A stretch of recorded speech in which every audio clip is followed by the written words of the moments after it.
We welcome on behalf of eMedi News, a medical daily newspaper, which is supposed to reach all those who are interested at 5:30 in the morning. We'll start in time. The first session is revisiting 2009. 2009 में क्या नया हुआ?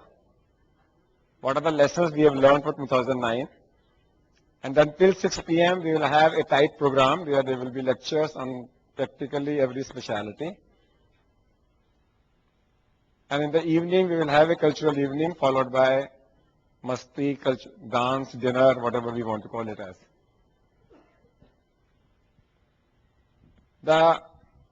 If you have to find out 6, 7 or 8 things what happened in the year 2009, the first thing will come is H1N1. It came like a havoc. Our own country might have spent over 1,000 crores on this particular illness. A total budget which otherwise could have been used in a major program, say lifestyle disease program. If you see, this havoc started in US. And there is another havoc called dengue, which started in Singapore, sometimes back. And it never created a panic in the world. But H1N1 created a panic. Because anything which happens in US will end up into a panic at an international level. If I summarize H1N1, it ended up as a Fisadi virus. Because it came that 50% people will die, everybody will get, because nobody is immune, everybody will get infected, people are going to die. This came like absolutely like a havoc. In US it was speculated that more than 80,000 people will die.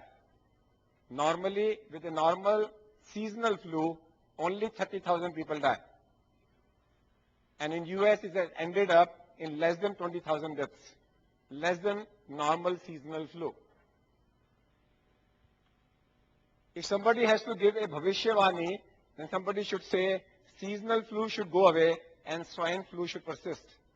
Because this is milder than seasonal flu and it carries low mortality. And if it carries low mortality, why create so much havoc? Not everyone is getting it. Only 10% people are getting it. That means if one person in the family acquires H1N1 and there are 10 people living in that family, only one will get it. 9 may not get it at all. जबकि पहले बोला जाता था कि अगर आपको H1N1 के close contact में आए आपको होगा ही. That means there is some partial immunity or people are getting subclinical infections. It's a mild disease. It's not a severe disease. It has low mortality, lower than conventional seasonal flu.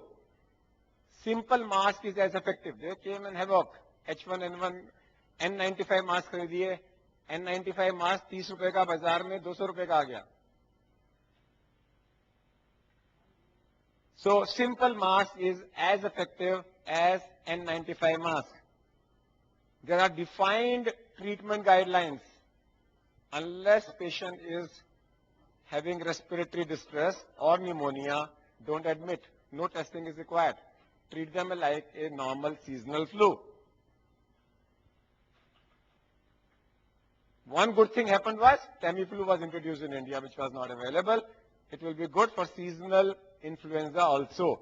Because a lot of patients with seasonal influenza were dying because Tamiflu was not available. The last point I want to raise is the point flu versus MDR-TB.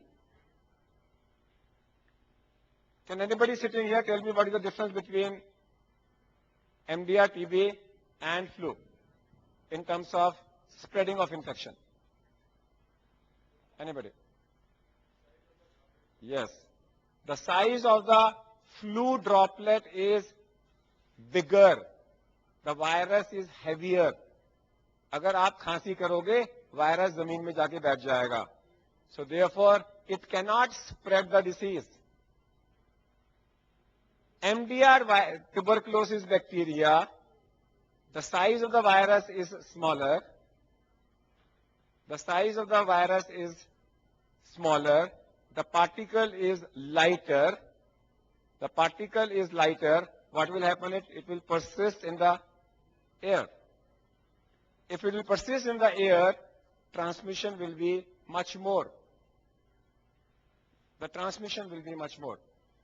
MDR tuberculosis is much more of a concern to our country than H1N1.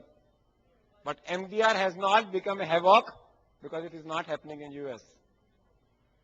अगर यही MDR के 10 cases US में हो जाए, H1N1 जितना panic हो जाता. So I think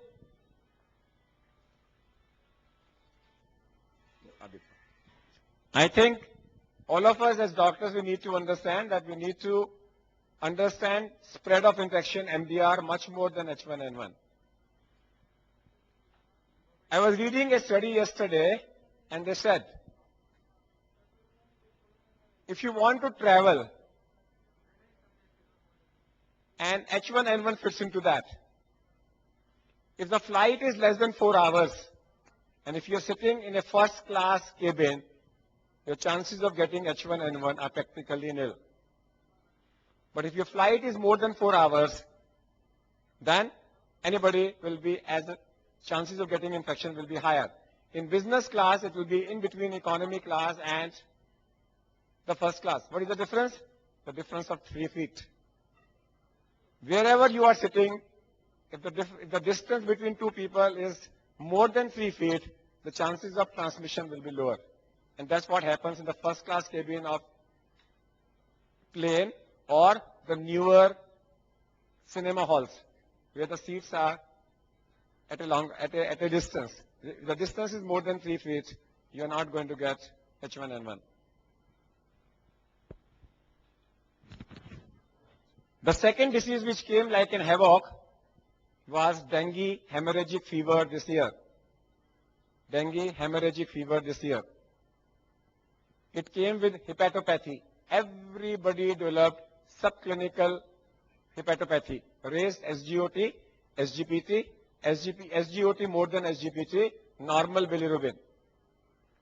Patients had platelet count of less than 10,000. It created a platelet mania. But the mortality was lower. The infection lasted after Diwali, unusual. So there was something unusual about dengue hemorrhagic fever this year. Why we are talking it? Because this may again come this year. The lessons learned are that even if the platelet count is lower than 10,000, don't panic. Unless there is a bleeding, don't panic. There are a couple of new regulations came in HIV